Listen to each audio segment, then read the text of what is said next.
Ruth 2ஆம் அதிகாரம் 13ஆம் வசனத்தை வாசிக்கலாம். அதற்கு அவள், என் ஆண்டவனே, ஆண்டவனே, உம்முடைய கண்களில் எனக்கு தயை கிடைக்க வேண்டும். நான் உம்முடைய வேலைக்காரிகளில் ஒருத்திக்கும் சமானமாயிராவிட்டாலும் நீர் எனக்கு ஆறுதல் சொல்லி உம்முடைய அடியாளோடே பட்சமாய் பேசினீரே என்றாள். எல்லாரும் அந்த வசனத்தின் மேல கரங்களை வைத்து நாம் ஜெபிக்க போகிறோம். எங்களோடு பேசும் ஆண்டவர், ரூத்தோடு பட்சமாய் பேசினவர், ரூத்துக்கு ஆறுதல் சொல்லி பட்சமாய் பேசின அதே போவாஸ் எங்களோடு இடைபடுவீராக. சபைக்கு வேண்டிய ஆறுதலும் உமது பட்சம், உமது தயை உண்டாயிருப்பதாக ஆண்டவரே, இயேசுவின் நாமத்தில் ஜெபிக்கிறோம் நல்ல பிதாவே, ஆமென். அல்லேலூயா. ரூத் ஒரு இளம் விதவை, கணவனை இழந்து கண்ணீரோடு துக்கத்தோடு இருந்த அந்த ரூத்தோடு போவாஸ் பேசின அருமையான வார்த்தையை நாம் வாசிக்க கேட்டோம். இந்த ரூத் இவள் மோவாப் என்ற அருவருப்பான ஒரு சந்ததியிலிருந்து வந்தவள். அருவருப்பான ஒரு சந்ததி மோவாப். லோத்தின் குமாரத்திக்கும் லோத்துக்கும் பிறந்த மோவாபியர்கள். மகளுக்கும் தகப்பனுக்கும் பிறக்க முடியுமா? அப்படி அருவருப்பான சந்ததி மோவாப். அந்த மோவாப் தேசத்திலிருந்து வந்த புறஜாதியான பெண்தான் இந்த ரூத் என்பவள். வேதத்திலே 2 புத்தகங்கள் பெண்களை பெயரிலே அழைக்கப்படுகிறது. ரூத் என்ற புஸ்தகமும் எஸ்தர் என்ற புஸ்தகம். இந்த 2 நூல்களில் பெண்களின் பெயர்கள் சூட்டப்பட்டுள்ளது. எஸ்தர் புகழ்வாய்ந்த புறவினத்தான மணந்த யூத பெண். எஸ்தர் யூத பெண். ஆனால் ரூத் என்பவள் மோவாபிய பெண். கவனிங்க, எஸ்தர் கல்யாணம் பண்ணது யார் அப்படின்னா புகழ்வாய்ந்த புறவினத்தானை மணந்த யூத பெண், அகாஸ்வேரு ராஜாவை திருமணம் செய்தவள். ரூத் யாரை திருமணம் செய்கிறா? புகழ்வாய்ந்த எபிரேயன். அவன் ஒரு யூதன், அவனை மணந்த புறவின பெண். அப்படியே மாற்றி மாற்றி இருக்கும், உல்டா. இந்த 2 பெண்களும் யாரை பற்றி பேசுகிறார்கள் என்றால், தேவனுடைய மீட்பின் வரலாற்றில் மிக முக்கிய பங்கு வகித்தவர்கள். தேவன் மீட்கிறவர், அல்லேலூயா, ரிடீமர், கின்ஸ்மேன் என்று அழைக்கப்படுகிறது. நெருங்கின உறவின் முறையான், அதான் கின்ஸ்மேன், அதான் ரிடீமர், மீட்கிறவர். இந்த வார்த்தை அடிக்கடி இந்த புஸ்தகத்தில் வரும். வெறும் 4 அதிகாரம்தான், 84 வசனம்தான். இந்த 84 வசனம் 12 வருஷங்களின் சரித்திரத்தை நமக்கு பதிவு செய்துகிறது. 12 ஆண்டுகளின் சரித்திரம் பதிவு செய்யப்பட்டிருக்கிறது. இந்த புஸ்தகம் யார் எழுதினது அப்படின்னா சாமுவேல் எழுதியிருக்கலாம். இந்த புஸ்தகம் முடியும் போது தாவீதின் பெயரோடு முடிகிறது. வாசிக்க கேட்போம். புஸ்தகத்தின் முடிவிலே யார் வர்றா பாருங்க. சல்மோன் போவாஸை பெற்றான், போவாஸ் ஓபேதை பெற்றான். போவாஸுக்கும் ரூத்துக்கும் பிறந்தது ஓபேத். ஓபேத் ஈசாயை பெற்றான், ஈசாய் தாவீதை பெற்றான். தாவீதோட தாத்தாவை பெற்றெடுத்தது யாரு? Boaz, Ruth. தாவீதோட தாத்தா ஓபேத்தை பெற்றெடுத்தது யார் அப்படின்னா இந்த போவாஸ், ரூத். அப்போ இது சாலமோன் காலத்திற்கு முன்பாக எழுதப்பட்டிருக்கலாம், சாமுவேலால் எழுதப்பட்டிருக்கலாம். இந்த ரூத்தின் புஸ்தகம் 84 வசனங்களிலே யுத்தங்களை பற்றி சொல்லப்படவில்லை, நியாய பிரமாணத்தை பற்றி சொல்லப்படவில்லை, புரட்சியை பற்றி பேசல. இது ஒரு நியாய பிரமாணத்தின் காலமாக இருந்தது. அப்போ எதை பற்றி தான் பேசினாங்க? 1ஆம் அதிகாரம் 1 முதல் 18 வரை நகோமியின் வாழ்க்கையில் நடந்த பாடுகள், துக்கங்கள், வேதனை, இழப்பு. மீதமுள்ள வசனங்கள் கடமை, நல்ல ஒர்க் ஹார்டு, கடின உழைப்பு, எப்படி நடக்கணும், எதிர்காலம், கல்யாணத்தை பற்றி பேசுகிறது. முதல் 18 வசனம் பார்த்தீங்கன்னா துக்கம், பாடு, வேதனை நிறைந்தது. ஒருவேளை பாடுகளோடு வேதனைகளோடு வந்திருக்கலாம் நீங்கள். இன்றைக்கு உங்களுடைய வாழ்க்கையிலே ஒரு பெரிய சந்தோஷத்தை கர்த்தர் தர விரும்புகிறார். அல்லேலூயா. இந்த ரூத்தின் புஸ்தகம் முடியும் போது கல்யாணத்தோடு முடியுது. அல்லேலூயா. வெட்டிங். இந்த 4 அதிகாரத்துக்கு ஒரு தலைப்பு கொடுக்கலாம், வேணா குறித்து வச்சுக்கோங்க. அந்த 4 அதிகாரத்துக்கு மேலே வீப்பிங். முதல் அதிகாரம் முழுவதும் கண்ணீராக இருக்கு. ஒரே அடக்க ஆராதனை. எலிமலேக்கு இறந்து போகிறான், எக்லோன் இறந்து போகிறான், ஆமேன், கிளியோன் இறந்து 3 அடக்க ஆராதனையோடு துவக்கப்படுகிறது. 2வது அதிகாரத்திற்கு ஒர்க்கிங் என்று தலைப்பு கொடுக்கலாம். ஸோ முதல் அதிகாரம் வீப்பிங், கண்ணீர், கா. 2ஆம் அதிகாரம் ஒர்க்கிங், கடமை. இங்கே ரூத் தனது கடமையை செய்கிறார். 3ஆம் அதிகாரத்துக்கு ஒரு தலைப்பு வெயிட்டிங், காத்திருத்தல். 4ஆம் அதிகாரம் தலைப்பு வெட்டிங், கல்யாணம். இப்போ எல்லாம் சேர்ந்து இந்த ஒரு கவியை பாடலாமா? ஆண்டவர் சோத்திரம். போவாஸ் என்பவர் யாருக்கு ஒப்பாய் இருக்கிறார் அப்படின்னா இயேசு கிறிஸ்துவின் சாயலுக்கு ஒப்பாய் இருக்கிறார். அல்லேலூயா. அப்படிதான் தியானிக்கணும். வேத புஸ்தகத்தை தியானிக்கிறப்ப இங்க போவாஸ் யார் பாஸ்டர் அப்படின்னா, போவாஸ் யார்? மிகப்பெரிய செல்வந்தன். நம்முடைய ஆண்டவர் யாரு? செல்வந்தனுக்கெல்லாம் செல்வந்தன். அல்லேலூயா. மோவாபிய பெண் யார்? ஒரு புறவினத்தாள், புற மார்க்கத்தை சார்ந்தவள். நாம யாரு? பிறப்பால் யூதர் அல்ல, நாம் புற இனத்தை சார்ந்தவர்கள், புறஜாதிகள். விசேஷமாக யூதர்களுக்கு நாம் அருவருப்பானவர்கள், ஆனால் தேவனுக்கோ நாம் பட்சமாய் பேச கர்த்தர் நம்மை அழைக்கிறார். அல்லேலூயா. ஆமென். ஸ்தோத்திரம். இளம் விதவை போல ஒருவேளை துக்கப்பட்டு வாழ்க்கையே கண்ணீர் புலம்பல், யார்கிட்ட போய் சொல்லி மாழ்வேன்னு வந்திருக்கலாம். கர்த்தர் இன்றைக்கு தீர்க்கமாக சபையோடு பேச விரும்புகிறார். எப்படி பேச விரும்புகிறார்? ஆறுதல் சொல்லி பட்சமாய் பேச கர்த்தர் விரும்பப்படுகிறார். எத்தனை பேர் கர்த்தருடைய வார்த்தை கேட்க ஆயத்தமா இருக்கிறோம்? ஹல்லேலூயா.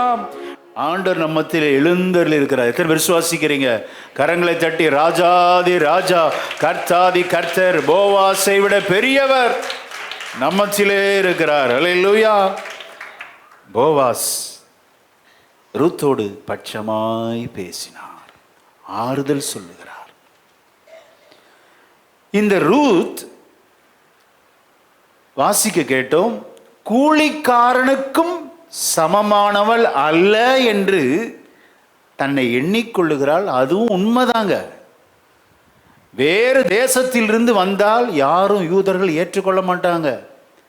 அவர்களை அடிமைகளாகவே பார்க்கிறார்கள். வேறு இடத்துல இருந்து வந்தா பொது அவங்களை எப்படி தான் பார்ப்போம்? அந்நியர்களாக. இப்போ யூதயா தேசத்துல மோவாப் தேசத்திலிருந்து வந்த ஒரு பொண்ணை எப்படி ஏற்றுக்குவாங்க? ஏற்றுக்கொள்ளவே மாட்டாங்க.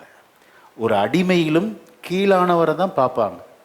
ஆகவே தான் அவருடைய கூற்று அப்படி இருக்கிறது. இப்போ வாசிங்க, 13 வசனத்தை வாசிக்கலாம். அதற்கு அவள், என் ஆண்டவனே, உம்முடைய கண்களில் எனக்கு தயை கிடைக்க வேண்டும்.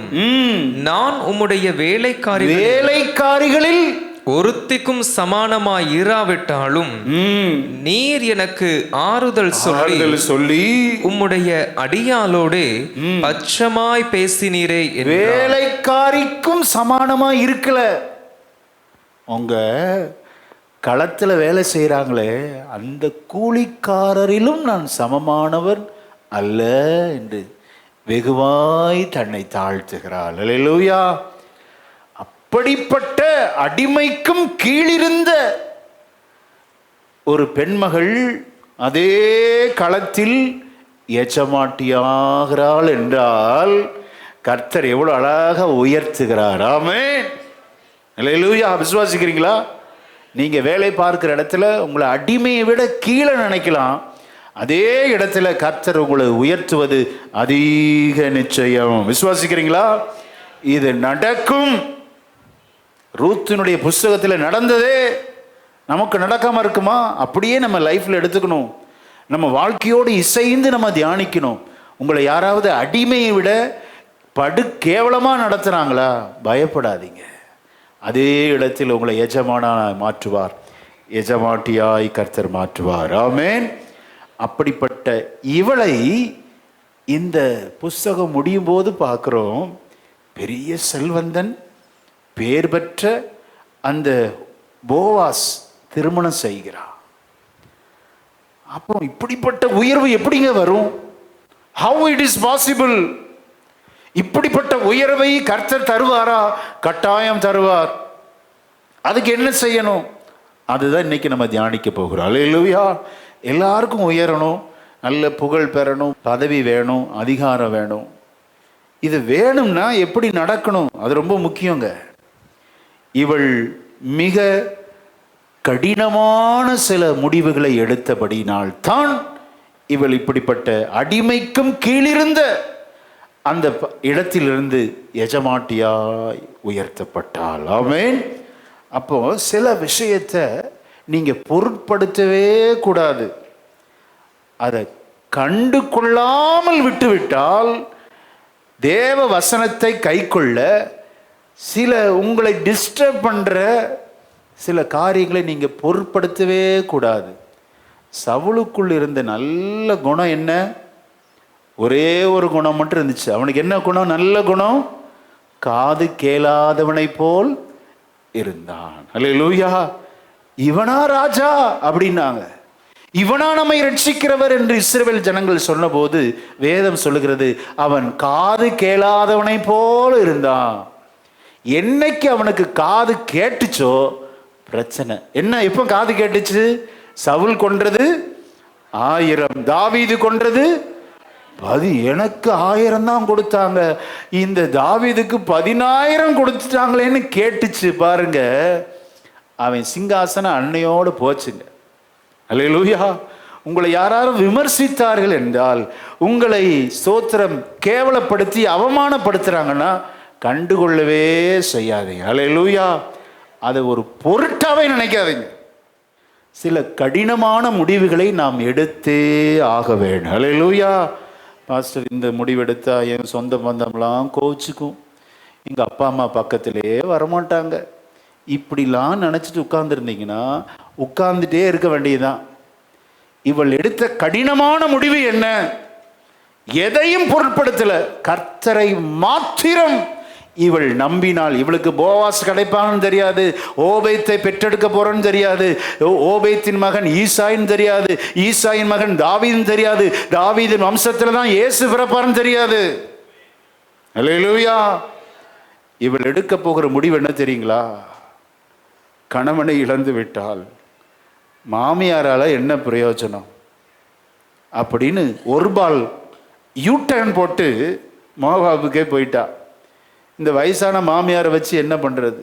எனக்கு ஒரு பிரயோஜனம் இல்லை, இவளுக்கு இன்னொரு மகன் இருக்கானா கல்யாணம் பண்ணுறதுக்கு? இல்லையே அப்படின்னு அப்படியே விட்டுட்டு மாமியாருக்கு யூதாஸ் கிஸ் கொடுத்துட்டு போயிட்டா. யூதாஸ் முத்தம் கொடுத்துட்டு நான் போயிட்டு வரேன் அத்தைன்னு போயிட்டா. ஆனால் ரூத் இளம் விதவை மாமியாரை பற்றி கொண்டாள். அல்லேலூயா. இப்படி ஒரு அன்புங்க, இப்படி ஒரு சிநேகம். அல்லேலூயா. வயசான காலத்தில் மாமியாருக்காகவே வாழ்ந்து தன்னை அர்ப்பணித்தவள். ஆமென். அவள் சொல்ற வார்த்தையை கவனிங்க. மாமி, அத்தை, இப்படி நீங்க மட்டும் பேசிடாதீங்க அப்படின்னு ஒரு வார்த்தை சொல்றா. 1:16 வாசிக்கலாம். அதான் ரூத்தின் புஸ்தகத்தின் திறவுகோல் வசனம் 1:16.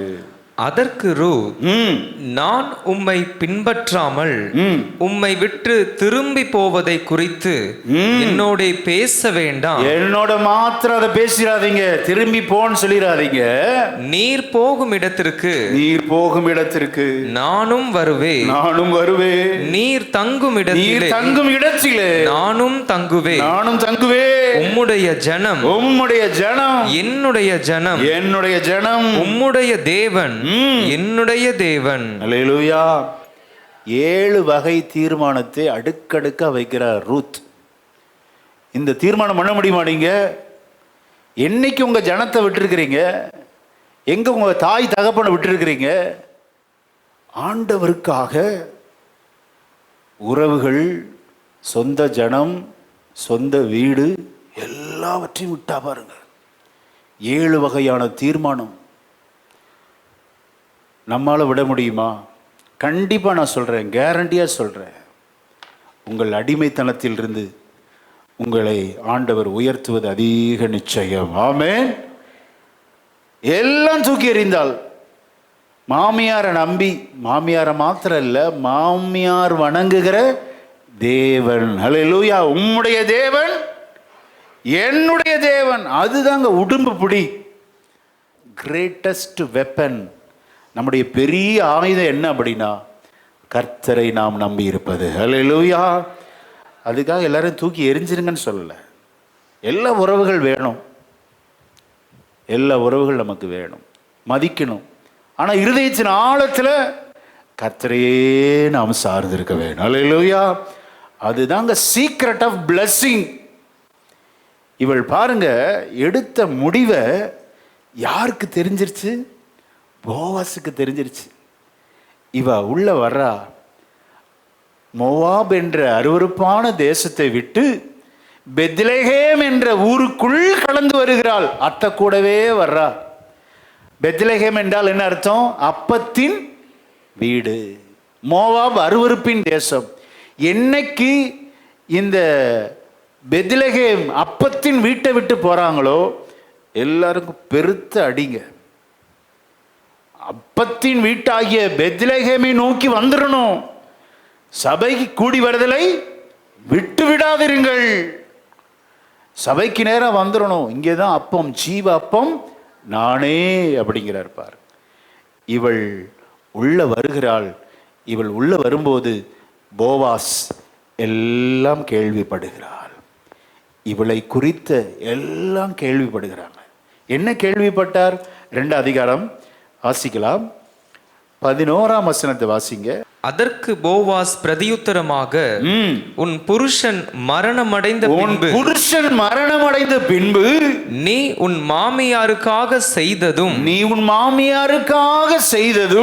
நீ உன் தகப்பனையும் உன் தாயையும் உன் ஜன்ம தேசத்தையும் விட்டு முன்னே நீ அறியாத ஜனங்களிடத்தில் வந்ததும் எல்லாம் எனக்கு விவரமா தெரிவிக்கப்பட்டது. ஹல்லேலூயா. ரூத்தை குறித்த ஃபுல் டீடைல் ஃபிங்கர் டிப்ல இருக்குங்க போவாஸ்க்கு. கவனிங்க, ஒரு சாதாரண போவாஸ்க்கே எப்படி இருக்குன்னா, நம்மை குறித்த எல்லா டீடைல் ஆண்டவருக்கு அதிகமாய் தெரிந்திருக்கிறார். ஹல்லேலூயா. நம்ம எதை விட்டுருக்கிறோம், எதை விடலை, எல்லாம் ஆண்டவருக்கு தெரியும். ஒன்றும் மறைக்க முடியாது. ஸ்தோத்திரம். போவாஸ் எல்லாம் கேள்விப்பட்டுட்டாரு. கேள்விப்பட்டு சொல்றாரு. 12ஆம் வசனத்தை வாசிக்கலாம். உன் செய்கைக்கு தக்க பலனை கர்த்தர் உனக்கு கட்டளையிடுவாராக.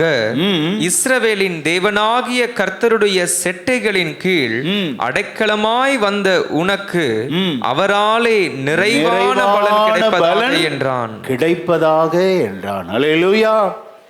நீ ஆண்டவரை நம்பி வந்திருக்கிற ரூத் மகளே, அவரால் உனக்கு நிறைவான பலன் கிடைக்கும். ஆமென். மனதார பிளஸ் பண்றார் போவாஸ். நல்லா கவனிக்கணும். நம்ம ஆண்டவருக்காக எதை விட்டுருக்குறோம்? ஆண்டவர் இன்னைக்கு உங்களை பார்த்து கேட்குறார், கர்த்தருக்காக நீங்க எதை விட்டுருக்குறீங்க சொல்லுங்க பார்ப்போம். அப்படி விட்டவங்க தான் ஆசீர்வாதம் பெற முடியுமே ஒழிய, விடாதவங்க ஒருபோதும் மேன்மை அடைய முடியாது. இருக்கலாம், வாழலாம். ரூத் எல்லாவற்றையும் விட்டாள், எதையுமே பொருட்படுத்தலைங்க. ஒரு கடினமான முழுமையான கீழ்ப்படிதல். தேவனுக்காக அவள் எடுத்த தீர்மானம் உறுதியான தீர்மானம். There is no future hope.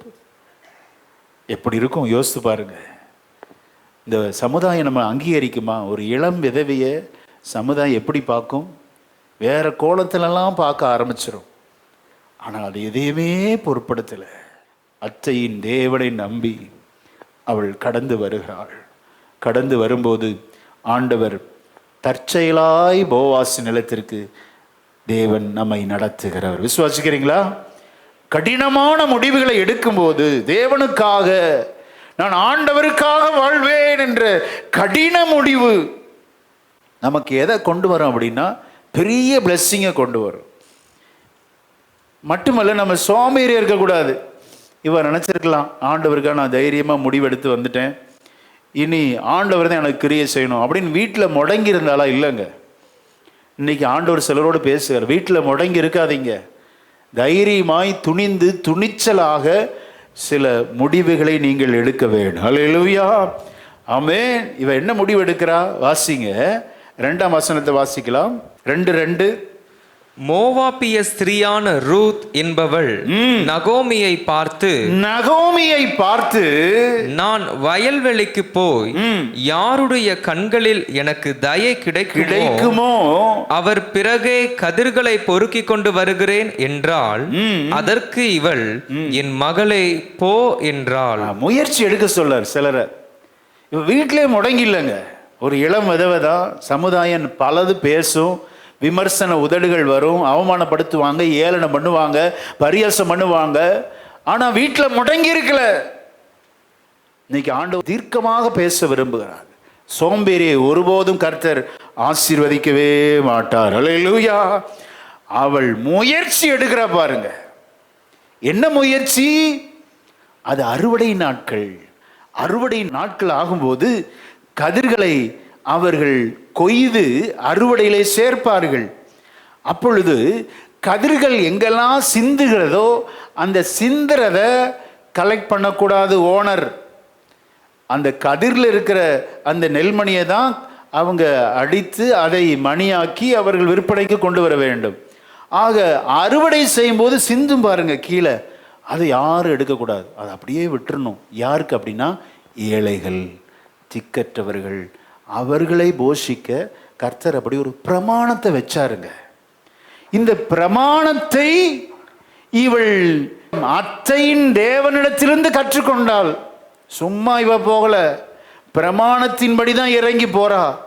இறங்கி போய் அத்தை சொல்லியிருக்கிறாங்க, பிரமாணம் சொல்லப்பட்டிருக்கிறது, இது யூப்ளி வருஷம். யூப்ளி வருஷம்னா 7 × 7 49 +1 50 ஜூப்ளி இயர்ஸ் கொண்டாடுறாங்க பாருங்க. 50 இயர்ஸ், அதெல்லாம் பைபிள் இருந்து வந்தது, பைபிள் கால்குலேஷன். 7 × 7 49 +1 50 50 இயர்ஸ். அது யூப்ளி வருஷம். யூப்ளி வருஷத்துல அடிமையை விடுதலை ஆக்கிடுவாங்களாம் சிலவங்க. அது பிரமாணம் அப்படி இருக்கு.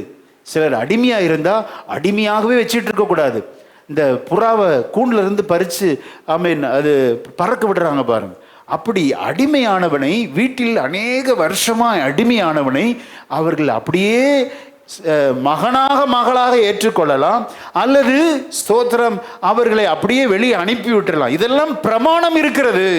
பிரமாணத்தை அறிந்து கொண்ட இந்த ரூத் என்ன செய்யற அப்படின்னா, வீட்டில் முடங்கி இருக்கல, கடின உழைப்புக்கு தன்னை அர்ப்பணிக்கிறாள். அல்லேலூயா.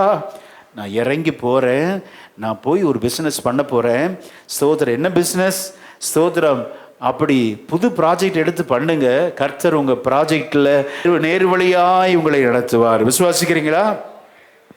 அத்தை சொல்கிறப்போ கிளம்பு. கிளம்பிட்டா. இப்போ என்ன நடக்கு பாருங்க. என்னைக்கு நம்ம முயற்சி எடுக்கிறோமோ கர்த்தர் காரியங்களை கைகூடி வர பண்ணுவார். எத்தனை பேர் ஆமோதிக்கிறீங்க? எத்தனை பேர் விசுவாசிக்கிறீங்க? முயற்சி எடுக்காத வர 0 தான். சோம்பேறியா இருந்தால் சோம்பேறியை கர்த்தர் ஆசீர்வதிக்கவே மாட்டார். வேலைக்கு போகாமல் படுத்து கிடக்கிறது. இன்னைக்கு ஆண்டவர் உங்களோடு பேசுகிற, சின்ன ஒரு முயற்சி எடுங்க, அதை கர்த்தர் நேர்வழியாய் நடத்தி அவருடைய திட்டத்தில் போய் உங்களை இணைக்கிற நல்ல தேவனை நாம் ஆராதிக்கிறோம். ஆமென். 3ஆம் வசனத்தை வாசிக்க கேட்போம். 3ஆம் வசனம், இவளது முயற்சியை கர்த்தர் கனம் பண்ணுகிறார். அவள் போய் வயல்வெளியில் அறுக்கிறவர்கள் பிறகே பொறுக்கினாள். தற்செயலாய் அவளுக்கு நேரிட்ட அந்த வயலிலம் எலிமலேக்கின் வம்சத்தானாகிய போவாசுடையதாயிருந்தது. எலிமலேக்கு இவங்க மாமனாருடைய இனத்தான் தான் யாரு? போவாஸ். முயற்சி எடுக்கும்போது கர்த்தர் எப்படி கனெக்ட் பண்றாரு பாருங்க. அதாங்க, ஆண்டவரை போல ஒரு தேவன் இந்த உலகத்தில் யாரும் இல்லை. அல்லேலூயா, ஆமென். உங்களுக்கு நான் சொல்றேன், இந்த வாரத்தில் சில முயற்சி எடுங்க. அப்படியே முடங்கி கிடக்காதீர்கள். உங்க முயற்சியை கர்த்தர் ஆசீர்வதிப்பார். ஆமென். தற்செயலாய் போய் போவாஸோட இணைகிறார். போவாஸ் கேட்கிறார் தன்னுடைய வேலைக்காரன் அதிகாரியை, புதுசா ஒரு பொண்ணை பார்க்கிறேனே, அவள் யார்? இவளை இதுக்கு முன்னாடி நான் பார்த்ததே இல்லையே. ஏன்னா வேலைக்காரவங்க எல்லாரையும் தெரியும். கூலிக்காரவங்க களத்தில் அறுவடை செய்கிறாங்க, கோதுமை மணிகளை அறுவடை செய்கிறார்கள். அப்போ ஏழையானவங்களாம் வந்து பொறுக்கிக்குவாங்க. அதை யாரும் தடை பண்ணவே கூடாது. அது பிரமாணம். எல்லா செல்வந்தர்களும் அதில் தாராளமாக இருக்கணும். சில சொல்லுவாங்க பார்த்தீங்களா, எச்ச கையை கொண்டு கொண்டு காக்கா விரட்ட மாட்டாங்களாம். அப்படிலாம் இருக்கக்கூடாது. தேவனுடைய பிரமாணம் பாருங்க. லேவியராகமம் 19:9 வாசிக்க கேட்போம். நீங்கள் தேசத்தின் பயிரை அறுக்கும்போது உன் வயலின் ஓரத்தில் இருக்கிறதை தீர அறுக்காமலும் சிந்தி கிடக்கிற கதிர்களை பொறுக்காமலும் உன் திராட்சை தோட்டத்திலே பின் அறுப்பை அறுக்காமலும் அதிலே சிந்தி கிடக்கிற பழங்களை பொறுக்காமலும் அவைகளை எளியவனுக்கும் பரதேசிக்கும் விட்டு விடுவாயாக. நான் உங்கள் தேவனாகிய கர்த்தர். அல்லேலூயா. எளியவனையும் கர்த்தர் போஷிக்கணுமே, பரதேசியும் போஷிக்கணுமே. அந்த கால்வாய் ஓரத்தில் இருக்கிற பயிர் அதையும் அறுத்துறாத அப்படிங்கிறார். அதெல்லாம் எளியவர்களுக்கு, திக்கற்றவர்கள், ஆதரவற்றவர்களுக்கு. இது பிரமாணம். பிரமாணத்தை அறிந்து கொண்ட ரூத் இப்போ களம் இறங்குகிறார். இப்படி ஒரு பிரமாணத்தை ஆண்டவர் வச்சிருக்கிறாரு. அப்போ என்ன போஷியாமல் இருப்பாரா? என் அத்தைக்கும் சாப்பாடு கொடுக்கணுமே, நான் எங்கே போய் வேலை செய்யட்டும், நான் ஒரு அந்நிய தேசத்தாள், நான் என்ன செய்வேன்னு சொல்லி முயற்சி எடுக்கும்போது இந்த போவாசனுடைய விளைநிலத்துக்குள்ள கர்த்தரே வழிநடத்தி போகிறார். அல்லேலூயா. ஆமென். நமக்கு ஒரு உயர்வு வேணும்னா முயற்சி எடுக்கணும். முதல் குறிப்பு. ரெண்டாவது, இப்படி முயற்சி எடுக்கும்போது கர்த்தர் அதை நேர்வழியாய் நம்மை நடத்தி கர்த்தருடைய திட்டத்தின் கீழ் நாம் செயல்படுவோம், சந்தேகமே இல்லை. ஆமென். அப்படி கர்த்தருடைய திட்டத்தை, கர்த்தருடைய சித்தத்தை நாம் செய்யும் போது தேவன் நமக்கு பாதுகாப்பாக இருப்பாரா? கட்டாயம் இருப்பார். அல்லேலூயா. இப்போ கூப்பிடுறாரு இந்த போவாஸ், இங்க வாமா அப்படிங்கிறார். கூப்பிட்டு அவர் பேசுகிற வார்த்தையை பாருங்க. அது இன்றைக்கு சபைக்கு பேசுகிற வார்த்தை. இதை வாசிக்கிறப்ப, இதை தியானிக்கிறப்ப நம்ம ஏதோ போவாஸ் ரூத்திட்ட பேச நினைச்சிடக்கூடாது. போவாஸை விட பெரிய தேவனிடத்தில் வந்திருக்கிறோம். ஹல்லேலூயா. நம்மை தீர விசாரிக்கிறவர், நம்மோடு பேசுகிறவர். 8ஆம் வசனத்தை வாசிக்கலாம். இன்றைக்கு ஆண்டவர் நம்மை பார்த்து பேசுகிற மிக அருமையான வார்த்தையை வாசிக்கும்படி கேட்டுக்கொள்கிறேன். அப்பொழுது போவாஸ் ரூத்தை பார்த்து, மகளே மகளே கேள் கேள், பொறுக்கிக் கொள்ள வேறே வயலில் போகாமலும் இவ்விடத்தை விட்டு போகாமலும் இங்கே என் ஊழியக்கார பெண்களோடு கூடவே இரு. இங்கே இருன்னு சொல்றார். அல்லேலூயா. ஆமென். சொல்லிட்டு ரொம்ப ஒரு கேர் எடுக்கிறார் பாருங்க, கரிசனை எடுக்கிறார். இந்த வார்த்தை தான் இன்னைக்கு சபைக்கு ஆண்டவர் தீர்க்கமாக பேசுகிற தீர்க்க தரிசன வார்த்தைகள். 9ஆம் வசனத்தை வாசிக்க கேட்போம். அவர்கள் அறுப்பறுக்கும் வயலை நீ பார்த்து அவர்கள் பிறகே போ, ஒருவரும் உன்னை தொடாதபடிக்கு வேலைக்காரருக்கு கட்டளையிட்டிருக்கிறேன். உனக்கு தாகம் எடுத்தால் தண்ணீர் குடங்கள் அண்டைக்கு போய் வேலைக்காரர் மொண்டு கொண்டு வருகிறதிலே குடிக்கலாம் என்றான். பாருங்க, ஒருவன் என்ன செஞ்சிடக்கூடாது, உன்னை தொற்றக்கூடாது அப்படிங்கிறார். எவ்வளோ கரிசனையாய் பேசுகிற தேவன். அல்லேலூயா. உங்களுடைய பாதுகாப்பை குறித்து நீங்கள் அச்சுறுத்துதலோடு இருக்கலாம். ஒரு வாலிப பிள்ளையை வச்சிருக்கிறேன், சோத்திரம், எனக்கு பாதுகாப்பு இருக்குதா என்றெல்லாம் கலங்கி நிற்கிற தாயே, தகப்பன்மாரு, ஆண்டவர் உங்கள் பிள்ளைகளை கர்த்தர் தொடவே விட மாட்டார். ஆமென். விசுவாசிக்கிறீங்களா? அல்லேலூயா. எந்த சேதம் அணுகாமல் தமது சபையை கர்த்தர் பாதுகாப்பாயிருந்து நடத்துவார். அல்லேலூயா. அவர் சேட்டையின் கீழடை கலம்புகவே தம் சிறகுகளால் மூடுவார். அவர் சேட்டையின் கீழடை சிறகுகளால் மூடுவார். அவர் சேட்டையின் கீழடை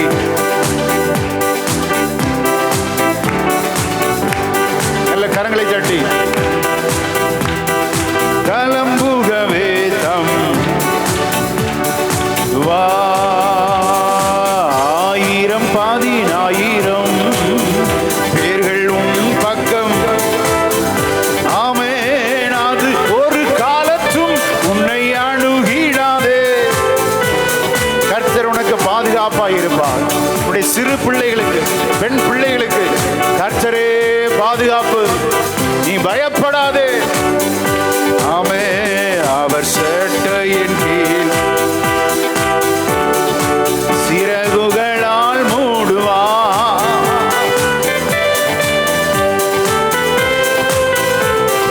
சிறகுகளால் மூடுவார். அல்லேலூயா. உங்க பிள்ளைகளை குறித்து பாரமா? சிறு பிள்ளைகள், டீனேஜ் பிள்ளைகள், இவங்களை எப்படி நம்பி ஸ்கூலுக்கு அனுப்புறதெல்லாம் சொல்லி கலங்கி கொண்டிருக்கிற தாய்மாரே, தகப்பன்மாரே, உங்க பிள்ளைகளை தொடுவதற்கு யாருக்கும் அதிகாரம் இல்லை. அல்லேலூயா. கர்த்தரே உங்கள் பிள்ளைகளுக்கு பாதுகாப்பா இருக்கிறார். நல்ல கரங்களை தட்டி கர்த்தருடைய பாதுகாப்பு நமது பிள்ளைகள் மேலே, பேர பிள்ளைகள் மேலே இருப்பதற்காக. அல்லேலூயா. ஒருவன் உன்னை தொட முடியாது. விசுவாசிக்கிறீங்களா? உன்னை தொடுகிறவன் அவருடைய கண்மணியை, இந்த கண்மணி யாராவது தொற்ற முடியுமா? இமை டக்குன்னு மூடிக்குது பாருங்க. எவ்வளோ ப்ரொடெக்ஷன். அப்படி நமது பிள்ளைகளை கர்த்தர் வேலையடைப்பார். உங்கள் குடும்பத்தை கர்த்தர் வேலையடைப்பார். பாரப்படாதீங்க. ஸ்தோத்திரம். உங்களுக்கு வேண்டியதெல்லாம் கர்த்தர் தருவார். ஆமென். தாகம் எவ்வளோ எசென்சியல் நீடு. பணக்காரன் ஆக்கமெல்லாம் சொல்லலை. தாகத்துக்கு என்ன தருவார்? எதெல்லாம் வேணுமோ அதை அவசியம் தருவார். பாரப்படாதீங்க. இப்போ ரூத்தினுடைய செய்கையை நாம் கவனிக்க வேண்டும். இந்த குணம் நமக்கு இருக்கணுங்க. இந்த குணம் இருந்தால் தான் நம்ம ஆசீர்வதிப்பார். இந்த குணம் ரூத்தினுடைய மிக அற்புதமான குணம். 10ஆம் வசனத்தை வாசிக்கலாம். 2ஆம் அதிகாரம் 10ஆம் வசனத்தை வாசிங்க. அப்பொழுது அவள் தரையிலே முகங்குப்புற விழுந்து வணங்கி நான் அந்நிய தேசத்தாலாய் இருக்க நீர் என்னை விசாரிக்கும்படி எனக்கு எதினாலே உம்முடைய கண்களில் தயை கிடைத்து. இவளுக்கு ஆச்சரியம்னா ஆச்சரியம். நான் அந்நிய தேசத்தாளா இருக்கிறேன்னு, என்னை விசாரிக்க யார் உண்டு? என் அத்தையின் தேவனை நம்பிதானே இங்கே வந்தேன். என்னை யார் விசாரிப்பார்கள்? யார் என்மேல் கரிசனையா இருப்பார்கள் என்று நம்பி வந்தா, நீங்க என்னை இவ்வளவு பட்சமாய் பேசுறீங்களே, எனக்கு இவ்வளோ ஆறுதல் சொல்றீங்களே என்று சொல்லி தன்னை வெகுவாய் தாழ்த்துகிறாள். அல்லேலூயா. தாழ்மை உள்ளவர்களுக்கு கர்த்தர் கிருபை அளிக்கிறாருங்க. தேவ சமூகத்தில் போவாஸ்ட்டை நம்ம தாழ்த்தணும். நீங்கள் தனிமையாக இருக்கும்போது ஒரு பாய் எடுத்து போட்டு சாஷ்டாங்கமாய் விழுந்து தேவனிடத்தில் இப்படிப்பட்ட ஜபத்தை நீங்கள் செய்யுங்க. அல்லேலூயா. முகம் குப்புற விழுந்து சாஷ்டாங்கமாய் விழுந்து தேவனை பணிந்து கொண்டு அவ கேட்கிறார், என்ன விசாரிக்கிறதுக்கு, என் மேல் தயை செய்வதற்கு நான் எம்மாத்திரம்? அந்நிய தேசத்தால் உயர்வு வேணும் அப்படின்னா தேவ சமூகத்தில் தாழ்த்தி கொண்டே இருக்க வேண்டும். அதுதாங்க சீக்ரெட் ஆஃப் பிளஸிங். இந்த ஜபத்தை நீங்கள் செய்யுங்க. இந்த வாரத்தில் நீங்கள் கண்டிப்பாக செய்யணும். முகம் குப்புற விழுந்து, யாரும் பார்க்கக்கூடாது, தனி அறையில் முகம் குப்புற விழுந்து ஆண்டவரிடத்தில் மன்றாடி அவருடைய பாதத்தை பிடித்து ஜெபம் பண்ணுங்க. நீர் என்னை விசாரிக்க நான் எம்மாத்திரம் ஆண்டவரே. அல்லேலூயா. அவருடைய வேலையே எதுதான்? பாதத்தை பிடிக்கிறது தாங்க. இங்கேயும் பாருங்க 3:8 பாருங்க. 3:8 நிறைய ஆவிக்குரிய அர்த்தம் இருக்கு. அதை ஸ்பிரிச்சுவலாக நம்ம ரீட் பண்ணணும். 3:8 வாசிங்க. பாதி ராத்திரியிலே அந்த மனுஷன் அருண்டு திரும்பி ஒரு ஸ்திரீ தன் பாத தண்டையிலே படுத்திருக்கிறதை கண்டு. பார்த்தீங்களா? பாதம்தான். போவாசனுடைய பாதத்தில் விழுந்து கிடந்தால் என் கதி நீங்க தான் ஆண்டவரே. அடியானை விசாரிக்க நான் எம்மாத்திரம் ஆண்டவரே. அல்லேலூயா. என் குடும்பத்தை நடத்த நான் எம்மாத்திரம், என் பிள்ளைகளுக்கு நல்லது செய்ய நான் எம்மாத்திரம் ஆண்டவரே.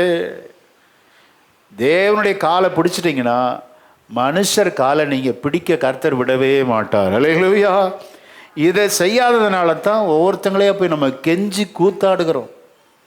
மனுஷர் காலை ஏன் பிடிக்க வைக்கிறாரு? ஆண்டவர்கிட்ட இப்படி நம்ம கேட்கறது இல்லை. முகம் குப்புற விழுந்து செபிக்கிறோமா? நம்மை தாழ்த்துக்கிறோமா? தயை கேட்கிறோமா? அவருடைய பாதத்தை பற்றி பிடித்து கொள்கிறோமா? பாதி ராத்திரியிலே ஜெபிக்கிறோமா? ஃபியூச்சருக்காக அப்படி ஜெபிக்கணும். அப்படி ஜெபிக்கும் போது கர்த்தர் நம்மை விசாரிக்கிற தேவன். அல்லேலூயா. இப்போ சொல்றாரு பாருங்க, எல்லாம் டீட்டெயில்டாக விசாரிச்சு சொல்றாரு, கர்த்தரால் நீ பலன் அடைவாயாக. ஆமென். இவருக்கு தெரிஞ்சிருச்சு தாழ்மை குணம் இவர்கிட்ட இருக்கு. ஆண்டவரை பிடிச்சிட்டா ஆமென், உம்முடைய தேவன் என்னுடைய தேவன் என்று சொல்லி அத்தையோட தேவனை உறுதியாக பிடிச்சிக்கிட்டா. விளைவு படிப்படியாக ஆண்டவர் உயர்த்தி கொண்டே இருக்கிறார். ஆமென். இப்போ இவளை இந்த போவாஸ் எப்படி நடத்துகிறார் பாருங்க. அங்கேயே வெயிட் பண்ணுறாங்க. 14 வசனத்தில் சொல்லுது, அங்கேயே காத்திருந்தால் அறுக்கிறவர்கள் முடிகிற வரை உட்கார்ந்து வெயிட் பண்ணி அவசரப்படாம பொறுத்திருந்து சாப்பிட்டு திருப்தி அடைந்து மீந்ததை அத்தைக்கு எடுத்து வைக்கிறார். அல்லேலூயா. இன்னைக்கு மருமகளை பார்த்து கேட்குறாரு, உங்கள் அத்தைக்கு நீங்கள் எடுத்து வச்சிருக்கிறீங்களா? ஏன் பாஸ்டர், அந்த அம்மாக்கா நானா? அது அதே செஞ்சு சாப்பிட்டுக்கும். அல்லேலூயா. அப்படின்னா எத்தனை பேர் இருக்கிறாங்க? அத்தையை நேசிங்க. உங்களோட தான் பேசுகிறார். நிறைய மருமகளோட கர்த்தர் பேசுகிறார். உங்கள் அத்தையை நேசிக்கணும். ஆமென். இவ எப்படி பாருங்க, திருப்தி அடைஞ்சு மீதியை போய் அத்தைகிட்ட கொடுக்குறா. அத்தை சாப்பிடட்டும், நல்ல சுகமாக இருக்கட்டும். நம்ம ஆதாயம் இல்லாட்டி அத்தையை நேசிக்க மாட்டோம். இவளுக்கு என்ன ஆதாயம் இருக்கு? புருஷன் இறந்துட்டான். புருஷன் இருக்கிறப்பவே மதிக்கிறது இல்லை. புருஷன் இறந்தா, புருஷன் இறந்தும் மாமியாரை நேசிக்கிறானா எவ்வளோ நல்ல குணம். ஆமென். நற்குணம். போவாஸ் மெச்சிக்கொள்ளுகிறார். முந்தின நற்குணத்தை பார்க்கிலும் பிந்தின நற்குணம் ஓஹோ அப்படிங்கிறார். 10ஆம் வசனத்தை வாசிங்க, 3:10 வாசிங்க. அதற்கு அவன், மகளே மகளே, நீ கர்த்தரால் ஆசீர்வதிக்கப்படுவாயாக. நீ தரித்திரரும் ஐஸ்வர்யவான்களுமான வாலிபர்களின் பிறகே போகாததினால் உன் முந்தின நற்குணத்தை பார்க்கிலும் உன் பிந்தின நற்குணம் உத்தமமாயிருக்கிறது. அப்பா, முந்தின நற்குணத்தை விட பிந்தின நற்குணம் இருக்கு. அல்லேலூயா. இப்படி எத்தனை பேர் மாற ஆசைப்படுறோம்? மாறணும். வீட்டாரை நேசிக்க வேண்டும். வீட்டாரே சத்துருன்னு சொல்லியிருக்கிறாரே பாஸ்டர் அப்படிம்பீங்க. சத்துரு யாரு? அவங்கள விட நீங்கள் பரிசுத்தமாக நடக்கிறப்ப அவங்களுக்கு பொறாமை வரும். நீங்கள் உங்கள் மாமியாரை விட நல்லா ஜெபிக்கிறாங்களா இருந்தீங்கன்னு வச்சுக்கோங்க, அப்போ தான் அவங்க சத்துருவாலாம் மாறுறாங்க. மற்றபடி ஆண்டவர் வீட்டிலேருந்தே சத்துருவை எழுப்புகிறான்னு நினச்சிடக்கூடாது. நம்ம விட அதிகமாக ஜெபிக்கிறாளே, நம்ம விட அதிகமாக பரிசுத்தமாக இருக்கிற கொடுக்குறாளே, அப்படிலாம் நினைக்கிறப்ப தான் அந்த பொறாமை எரிச்சல்னால சத்ருவாக மாறுறது. மற்றபடி வீட்டார் சத்ரு கிடையாதுங்க. ஒரு ரட்சிக்கப்படாத புருஷன், ரட்சிக்கப்பட்ட மனைவி இருந்தாங்கன்னா கண்டிப்பாக அங்கே யுத்தமே நடக்கும். ஏன்னா ஒரு ரட்சிக்கப்படாத வீட்டுக்காரர், அவர்கிட்ட நீங்கள் பணிவாக நடந்துட்டீங்கன்னா ரட்சிப்புக்குள்ளே கொண்டு வந்துடலாம். பெரிய காரியம் அல்ல. ஆனால் வீட்டாரை நீங்கள் கண்டிப்பாக நேசிக்கணும். இவள் மாமியை நேசித்தாள். மாமி இவளுக்கு நிகர். இவ்வளோ அடிச்சுக்க முடியாது, மாமியை அடிச்சுக்க முடியாது. மாமி சொல்கிற வார்த்தையை பாருங்க, 3ஆம் அதிகாரம் 1ஆம் வசனம். மாமியாருடைய அந்த எவ்வளோ அன்பான ஒரு மாமியார் நகோமி. வாசிக்க கேட்போம். 3:1. பின்பு அவள் மாமியாராகிய நகோமி அவளை நோக்கி, என் மகளே நீ சுகமாய் வாழ்ந்திருக்கும்படி நான் உனக்கு சவுக்கியத்தை தேடாதிருப்பேனோ. அல்லேலூயா. மாமி எவ்வளோ அருமையான மாமி பாருங்க. சொல்றா ரூத்தை பார்த்து, இப்படி என்னை நம்பி நீ வந்திருக்கிறமா, உனக்கு ஒரு சுக வாழ்வு இருக்கும்படி நான் உனக்கு ஒரு சவுக்கியத்தை தேடாதிருப்பேனோ. இவ நியாயப்பிரமாணத்தை கரைத்து குடித்தவள். அதனால தான் மோவாபு தேசத்தில் இருந்தாலும் இங்கே வந்துட்டா. போய் சேர்ந்துருவோம். எங்கே சுற்றினாலும் வேறு வழியே இல்லை. அப்பத்தின் வீடு பெத்லகேம் வீடு, அங்கே தான் நமக்கு ஆகாரம் உண்டு. அல்லேலூயா, ஆமேன். அவள் வந்த வருஷம் யூப்பிலி வருஷம். யூப்பிலி வருஷத்தில் நான் ஏற்கனவே சொன்னேன், ஒரு அடிமையானவள் சுதந்திரராக ஏற்றுக்கொள்ளப்படலாம். சுதந்திரவாளியாக ஒரு அடிமை சுதந்திரவாளியாக ஏற்றுக்கொள்ளப்படலாம். எங்க போட்டிருக்கு? பிரமாணத்தை அறிந்து வைத்திருந்தால். இந்த நகோமி சும்மாலாம் இந்த முடிவெடுக்கலாங்க. மாமி நகோமி இருக்கா பாருங்க. லேவியராகமம் 25:40 வாசிக்க கேட்போம். அவன் கூலிக்காரனைப் போலவும் தங்க வந்தவனைப் போலவும் உன்னோடே இருந்து யூபிலி வருஷம் மட்டும் உன்னிடத்தில் சேவிக்க கடவன். இந்த வருஷம் வரதான் உன்கிட்ட சேவிக்கணும். அதுக்கப்புறம் நீ விடுவிச்சிடணும். 45 வசனத்தை வாசிங்க. 45. உங்களிடத்திலே பரதேசிகளாய் தங்குகிற அந்நிய புத்திரரிலும் உங்கள் தேசத்தில் உங்களிடத்திலே பிறந்திருக்கிற அவர்களுடைய குடும்பத்தாரிலும் நீங்கள் உங்களுக்கு அடிமைகளை கொண்டு அவர்களை உங்களுக்கு சுதந்திரமாகவே மாற்றிவிடலாம் அப்படின்னு சொல்லி மீட்கப்படலாம். ஒரு வாய்ப்பு இருக்கிறது. லேவியராகமம் 25, ஸ்தோத்திரம், எண்ணாகமம் 35, உபாகம் 25, இதெல்லாம் இந்த பிரமாணம் அப்படியே இருக்குங்க. 48 வசனத்தை வாசிருங்க. அவன் விலைப்பட்டு போன பின் திரும்ப மீட்கப்படலாம். அவன் சகோதரரில் ஒருவன் அவனை மீட்கலாம். ரிடீம், கின்ஸ்மேன், ரிடீமர், இதெல்லாம் நகோமிக்கு தெரியும். நகோமி நினைக்கிறா, என்னுடைய நெருங்கிய உறவினத்தான் யார்? போவாஸ். கரெக்டா போய் உன்னை ஆண்டவர் இணைச்சிருக்கிறாருமா அப்படிங்கிறார். 20 வசனத்தை 2:20 வாசிங்க. அப்பொழுது நகோமி தன் மருமகளை பார்த்து, உயிரோடு இருக்கிறவர்களுக்கும் மரித்தவர்களுக்கும் தயவு செய்கிற கர்த்தராலே அவன் ஆசீர்வதிக்கப்படுவானாக என்றாள். பின்னும் நகோமி அவளை பார்த்து, அந்த மனுஷன் நமக்கு நெருங்கின உறவின் முறையானும் நம்மை ஆதரிக்கிற சுதந்திரவாளிகளில் ஒருவனுமாய் இருக்கிறான் என்றாள். நல்ல கவனிங்க. புருஷன் இறந்துட்டா அந்த சொத்து நெருங்கின உறவினான் அந்த முறையாருக்கு போயிடும். அவங்க அதை விலைக்கு வாங்கிடலாம். விலைக்கு வாங்கினது மட்டுமல்ல, அந்த இறந்தான் பாருங்க, அவனுடைய மனைவியும் கல்யாணம் பண்ணணும். இதுதான் பிரமாணம். இறந்தவனுடைய மனைவியை திருமணம் செய்ய வேண்டும். இவருடைய சொத்துக்கள் விலைக்கு வாங்கப்பட வேண்டும். இதுதான் பிரமாணம். இதில் அந்த நெருங்கின உறவினத்தான் இருக்கான் பாருங்க, அவன் ஒத்து வரல அப்படின்னா அதற்கு அடுத்து யாருன்னு பார்ப்பாங்க.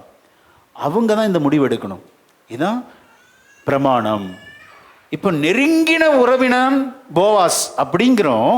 ஆனால் அது அல்ல, நெருங்கினவன் வேறொருவன் இருக்கிறான். அப்போ நீங்கள் சுருக்கமாக நான் சொல்லி முடிக்கிறேன். 3ஆம் அதிகாரத்தில் இவ சொல்கிறா, நெருங்கின உறவினத்தான் இந்த போவாஸ் என்று சொல்லி நமக்கு தவறான முடிவுமாக இருக்கும். அது தவறான முடிவு அல்ல. பிரமாணத்தை மனதில் வைத்து சொல்கிறா, இரவு வேளையிலே அவனுடைய பாதத்தை பற்றி கொள், நீ தான் எனக்கு புருஷன் சொல்லு, அவன் உன்னை ஏற்றுக்கொள்வான். அப்படி உன்னை திருமணம் செய்ய பிரமாணம் இருக்கிறது. பிரமாணத்தின்படி தான் உனக்கு ஆலோசனை சொல்கிறேன்னு சொல்லி மாமியார் ஆலோசனை சொல்லுகிறார். அந்த ஆலோசனையை துணிச்சலோடு ஒரு இளம் விதவை ஏற்றுக்கொள்ளுகிறார். அல்லேலூயா. அவளுக்கு எப்படி இந்த துணிச்சல் வந்தது? பிரமாணத்தை அறிந்திருந்ததுனால. பிரமாணம் தேவனால் கொடுக்கப்பட்டது. தேவனை நம்பினால், தேவனுடைய பிரமாணத்தை நம்பினால், அத்தையை நம்பினா, அத்தையினுடைய ஆலோசனை வேதத்திற்கு ஒத்திருந்ததனால் துணிந்து செயல்பட்டால் இரவு வேளையில் போவாசனுடைய அந்த பாதத்தை பற்றி கொண்டார். போவாஸ் சாதாரணமான ஆளா? அவரும் பிரமாணத்தை ஃபிங்கர் டிப்பில் வச்சிருக்கிறவர். அவர் சொல்றாரு, என்னை விட நெருங்கின ஒரு உறவினன் இருக்கிறான், அவன் தான் ஃபஸ்ட்டு, அவன் உன்னை திருமணம் செய்யலை அப்படின்னா நான் அவனை ஏற்றுக்கிறேம்மா அப்படின்னு அப்படியே கீழ்ப்படிஞ்சிட்டா பாருங்க. ரொம்ப ஆச்சரியம் என்ன அப்படின்னா, இவ தைரியமாக துணிவெடுத்து இரவு வேளையில் போய் பாதத்தை பிடிச்சிட்டா. இப்போ இது யாராவது கேள்விப்பட்டால் இவருடைய நடக்கை என்ன சொல்லுவாங்க? ரொம்ப கேவலமாக பேசுவாங்க. ஆனால் அந்த இரவு வேளையிலே சொல்கிறாரு போவாசு, இல்லைம்மா, என்னை விட ஒரு நெருங்கின உறவினன் இருக்கான், அவன்தான் பிரமாணத்தின்படி அவன்தான் நெருங்கினவன், அவன் வேண்டான்னு சொன்னால் நான் உன்னை திருமணம் பண்ணிக்கிறேன் அப்படி ரொம்ப எல்லாம் முறைப்படி. நம்முடைய ஆண்டவன் அப்படிதானே, எல்லாம் ஒழுங்கும் கிரமமுமாக செய்கிறவர். ஆமென். இஷ்டத்துக்குலாம் நம்ம பிரமாணத்தை கை கொள்ள முடியாது. நமது இஷ்டத்துக்கு நமது விருப்பத்துக்கு ஏற்றபடிலாம் இந்த வேதத்தை கை கொள்ள முடியுமா? It is not possible. வேதம் சொன்னது தான், அது அப்படியே தான் கை கொள்ள வேண்டும். அதில் கூட்டவும் கூடாது, குறைக்கவும் கூடாது. இவன் நல்ல ஒரு துணிச்சலாக ஒரு முடிவெடுக்கிறா. அதை போவாஸ் ஏற்றுக்கிறாரு. ஏற்றது மாத்திரமல்ல, அவரும் ஒரு பிரமாணத்தை சொல்கிறார். இல்லைம்மா, ஒருத்தன் இருக்கிறான் அப்படின்னு இதை போய் அத்தையிட்ட சொல்கிறா. அத்தையும் கலங்கலை, அவர் எதை செஞ்சாலும் கரெக்டாக செய்வார் அப்படிங்கிறா. அந்த வசனத்தை வாசிக்கலாமா? 18ஆம் வசனத்தை வாசிங்க. 3ஆம் அதிகாரம் 18ஆம் வசனத்தை வாசிக்க கேட்போம். அப்பொழுது அவள், என் மகளே, இந்த காரியம் என்னமாய் முடியும் என்று நீ அறியும் மட்டும் பொறுத்திரு. அந்த மனுஷன் இன்றைக்கு இந்த காரியத்தை முடிக்கும் முன் இளைப்பாற மாட்டான் என்றாள். அல்லேலூயா. எத்தனை பேர் விசுவாசிக்கிறீங்க? அல்லேலூயா. இன்றைக்கு ஆண்டவர் திருச்சபையோடு பேசுகிற வார்த்தை, நாம் அவருடைய பிரமாணத்திற்கு கீழடங்கி கீழ்பட்டு இருக்கும்போது நமக்காக கிரியை செய்கிற ஒரு கர்த்தரை நாம் ஆராதிக்கிறோம். அல்லேலூயா. இன்றைக்கும் இந்த பிப்ரவரி மாதம் 15ஆம் தேதியில் நமக்காக கிரியை செய்கிற ஒரு கர்த்தர் உண்டு. நமக்காக கிரியை செய்து முடியும் மட்டும் அவர் பொறுத்திருக்க மாட்டார், தீவிரப்படுவார். காரியத்தை கர்த்தர் முடிக்க செய்வார். விசுவாசிக்கிற நல்ல கரங்களை தட்டி ஹல்லேலூயா, ஹல்லேலூயா. கர்த்தரால் ஆகாத காரியம் ஒன்றுமில்லை. உனக்குரியது உன்னை தேடி வரும் மகனே. அதை யாரும் அவருடைய கரத்தில் இருந்து தட்டி பறிக்க முடியாது. கர்த்தர் உனக்காக கிரியை செய்கிறவர். ஹல்லேலூயா. எத்தனை பேர் விசுவாசிக்கிறீங்க? நம்ம காரியத்தை முடிக்கிறவரை கர்த்தர் இளைப்பாறவே மாட்டார். ஆமென். நம்ம காரியத்தை அப்படியே கர்த்தர்ட்ட விட்டுறணும். போவா சும்மா இருந்தாரா? அவர் போய் ஒளிமுக வாசல்ல உட்கார்ந்து அந்த நெருங்கின இனத்தானை கூப்பிடுறாரு. இங்க வா, தெரியுமா உனக்கு எலிமெலேக்கின் மருமக மக்லோன் இறந்துட்டான், மனைவி வந்திருக்கிறா, மோவாபிய பெண். அவங்களுடைய நிலத்தை நீ வாங்கிக்கிறியா அப்படின்னு கேட்குறா. வாங்கிக்கிறேன்ட்டான். அந்த வசனத்தை வாசிங்க. 4ஆம் அதிகாரம் 4ஆம் வசனத்தை வாசிங்களா? ஆகையால் நீர் அதை ஊராருக்கு முன்பாகவும் என் ஜனத்தின் மூப்பருக்கு முன்பாகவும் வாங்கிக் கொள்ளும்படி உமக்கு அறிய பண்ண வேண்டும் என்றிருந்தே, நீர் அதை சுதந்திர முறையாக மீட்டுக்கொள்ள மனதிருந்தால் மீட்டுக்கொள்ளும், அதை மீட்டுக்கொள்ள மனதில்லாதிருந்தால் நான் அதை அறியும்படிக்கு எனக்கு சொல்லும். உம்மையும் உமக்கு பின்பு என்னையும் தவிர அதை மீட்கத்தக்கவன் வேறொருவனும் இல்லை என்றான். அதற்கு அவன், நான் அதை மீட்டுக் கொள்ளுகிறேன் என்றான். மீட்டுக்கொள்ளுகிறேன்டா. அடுத்த வசனம் கேட்கிறாரு, அவளை கல்யாணம் பண்ணிக்கிறியா? மரித்தவனுடைய மனைவியை நான் கல்யாணம் பண்ணணுமா? வாய்ப்பே இல்லை அப்படின்ட்டான். அப்போ பார்க்குறாரு போவாஸ், சரி எல்லாரும் கேட்டுட்டீங்க பார்த்தீங்களா அவனுடைய வாய்மொழி, செப்பலை கழட்டு போடு அப்படிங்கிறார். செப்பலை கழட்டி இவன் அந்த பாதரட்சியை போடணும். அதுதான் பிரமாணம். இதெல்லாம் லேவியராகமம் 25. இதெல்லாம் நான் சொல்கிறதெல்லாம் அப்படியே இருக்கும். ஃபுல்லாக நீங்கள் வீட்டில் போய் வாசிப்பார். இப்போ பாதரட்சியை கலட்டி போட்ட உடனே இவன் முடியாதுன்னு சொல்லிட்டான். இவனுக்கு அடுத்து யாரு தான்? போவாஸ். ஹல்லேலூயா. அந்த இடத்தையும் மீட்பேன், இவளையும் மனவாட்டியாக நான் சேர்த்து கொள்கிறேன்னு சொல்லி பிரமாணத்தை கச்சிதமாக நிறைவேற்றுகிறார். ஹல்லேலூயா. நாமும் பாவத்தின் உளையான சேற்றில் இருந்தோம். நம்மை யார் மீட்டு கொண்டது? இயேசு கிறிஸ்து என்ற விலையேறப்பெற்ற அந்த இயேசுவின் ரத்தம் தான் நம்மை மீட்டு கொண்டது. ஹல்லேலூயா. ஆமென். மீட்பு, சுதந்திரவாளி, நெருங்கின உறவினன் என்று அந்த வார்த்தைகள்லாம் 12 விஷயம் இங்கே வருகிறது.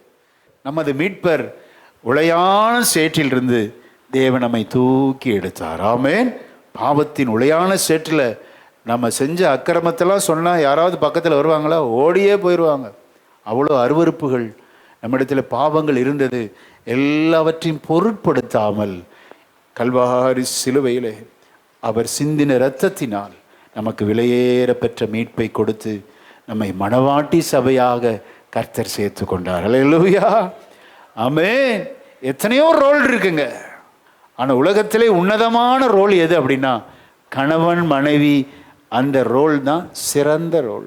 நான் அடிக்கடி சொல்வேன், அந்த உறவு தான் வளர்ந்து கொண்டே இருக்கிற உறவு. ஆமென். வயசானாலும் பாருங்க, அம்மா விட்டு ஐயா சாப்பிட மாட்டாங்க, ஐயா போன இடத்துலலாம் அம்மா போவாங்க. என்னமோ அப்போ ரீசெண்டாக மேரேஜ் ஆன மாதிரி இருப்பாங்க. அப்போ வளருகிற ஒரே உறவு எதுதான்? மணவாளன் மணவாட்டி. அந்த ரோலை கர்த்தர் சபைக்கு கொடுத்தாருன்னா நம்ம எவ்வளோ பெரிய பாக்கியவதிகள், பாக்கியவான்கள். அல்லேலூயா, ஆமென். அடிமைக்கும் கீழிருந்தவள், அவளை பாருங்க மீட்டெடுத்து இப்படிப்பட்ட ஒரு காரியத்தை போவாஸ் செஞ்சார்னா அதை விட பெரிய தேவன். நம்மை மீட்டெடுப்பது சாதாரணமான மீட்பு அல்ல, அவருடைய இரத்தத்தையே கொடுத்து சபையை மீட்டெடுத்தார். நல்ல ஆமை சிலுவை நாதர் இயேசுவின் இரத்தத்துக்கு ஒரு கரவோசை காணிக்கை கொடுக்கலாமா? நல்ல எவ்வளவு முழு விளச்ச தட்ட முடியுமோ. ஹல்லேலூயா, ஓ சோத்திரம். ஆமே, ஆட்டு கடாக்களின் இரத்தத்தினால் அல்ல, இளம் காளையின் இரத்தத்தினால் அல்ல, தமது சொந்த இரத்தத்தினால் நம்மை மீட்டெடுத்து மணவாட்டியாய் நம்மை மாற்றியிருக்கிறாரு. அல்லேலூயா. வேதம் எப்படி பொருந்துது பாருங்க. சிலுவை மரணத்தோடு போவாசும் அப்படியே பொருந்துகிறதுனா இவ்வளோ ஆச்சரியம். ஒரே ஒரு காரியத்தை சொல்லி நான் முடிக்க விரும்புகிறேன். இன்றைக்கு ஆண்டவர் உங்களோடு பட்சமாய் பேசுகிறவர், உங்களோடு ஸ்தோத்திரம் ஆறுதல் சொல்லி உங்களை வழிநடத்துகிறவர்.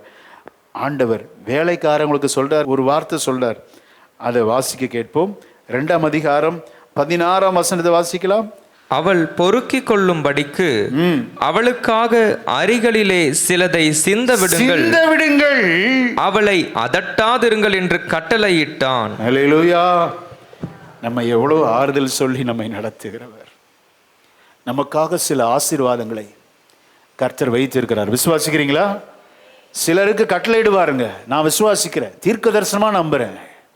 நீங்க போகிற இடத்துல உங்களுக்காக சில ஆசீர்வாதங்களை தட்டி விட்டு நீங்கள் சுதந்திரிக்க, நீங்கள் ஆசீர்வாதமாக இருக்க, நீங்கள் ஆறுதல் பெறும்படிக்கு சோத்திரம் கர்த்தர் இந்த வாரத்தில் உங்களுக்கு சில ஆசீர்வாதங்களை கர்த்தர் தரப்போகிறார். நல்ல கரங்களை தட்டி ஆண்டவருக்கு மகிமை செலுத்தலாமா?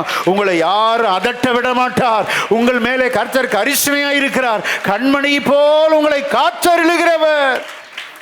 அல்லேலூயா. எத்தனை அருமையான தெய்வத்தை நாம் ஆராதிக்கிறோம். ஆமென். உங்களை யாரையும் அதட்ட விட மாட்டார். விசுவாசிக்கிறீங்களா? உங்களோடு வேலை செய்கிற இடமாகட்டும், அக்கம் பக்கத்தினராகட்டும், உங்களோடு பட்சமாய் பேசுவார்கள், ஆறுதல் சொல்லும்படி தேவன் கட்டளையிட்டு இருக்கிறார். தேவன் கட்டளையிட்டா அதை யாரும் மீறவே முடியாது. ஆமென். இந்த வாரத்தில் சில ஆசீர்வாதங்கள் உங்கள் முன்பாக சிந்தவிடப்படும். அதை பொறுக்கிக் கொள்ள எத்தனை பேர் ஆயத்தமா இருக்கிறோம்? ஹல்லேலூயா. நாம் ஜெபிக்கலாம். பரிசுத்தமுள்ள நல்ல பிதாவே, ஆராதனை வேளை நீர் பேசினீரப்பா. உமது ஜனங்களோடு பட்சமாய் பேசினீர், ஆறுதல் சொல்லி பேசினீரப்பா. ஒருவனும் உன்னை தொடாதபடிக்கு வேலைக்காரருக்கு கட்டளையிட்டேன் என்று சொன்னீரப்பா. உமது சபையை ஒருவரும் தொட முடியாதப்பா. இங்கே இருக்கிற விசுவாச மக்கள் உமது பாதுகாப்பின் சிறகுகளின் நிழலிலே மறைக்கப்படுவார்களாக. எந்த தீங்கும் அவர்களை அணுகக்கூடாது. வியாதியின் போராட்டமோ பிரச்சனைகளோ ஆண்டவரே ஸ்தோத்திரம், எந்த ஒரு எதிர்மறையான எண்ணங்கள் அவர்களை தொடக்கூடாது. இயேசுவின் நாமத்தினால நீர் வேலைக்காரருக்கு கட்டளை போட்டிருக்கிறீரப்பா. அவள் பொறுக்கிக் கொள்ளும்படிக்கு அவளுக்காக அருகிலே சிந்த விடுங்கள் என்று சொன்னீரே. அவளை அதட்டாதிருங்கள் என்று கட்டளையிட்டேன் என்று சொன்னீங்களாப்பா. உமது பிள்ளைகள் ஒவ்வொருவரையும் உமது சிறகுகளின் நிலையிலே மறைத்து கொள்வீராக. யாரும் அவர்களை குற்றப்படுத்தாதபடி ஆண்டவரே சோத்திரம் விரல் நீட்டி குற்றப்படுத்தாதபடி பாதுகாத்து கொள்ளும். உங்கள் பாதுகாப்பின் பிரசன்னம் இந்த திருச்சபையோடு கூட இருப்பதாக. தேவன் எங்களுக்கு சில காரியத்தை செய்து முடிக்கிறவரை நாங்கள் பொறுத்திருக்கணும்ப்பா. அவசரப்படக்கூடாது. ரூத் அவசரப்படவே இல்லை. போவாசனுடைய எல்லா சொல்லுக்கும் மௌனம் காத்தால் விளைவு ஒரு எஜமாட்டியாகவே மாற்றினீங்க சுவாமி. உமது பிள்ளைகளையும் அப்படி ஆசீர்வதித்து உயர்த்துங்க. அமைதலோடு பொறுமையோடு காத்திருக்கக்கூடிய அந்த கிருபைகளை தாங்க சுவாமி. ஆசீர்வதியும் பொறுப்படுத்திக் கொள்ளும். இப்பொழுது நாங்கள் பிரிந்து செல்கிறோம். மாறாத பிரசனம் எங்களோடு கூட வரட்டும். இயேசு கிறிஸ்துவின் நாமத்தில் ஜெபிக்கிறோம் நல்ல பிதாவே.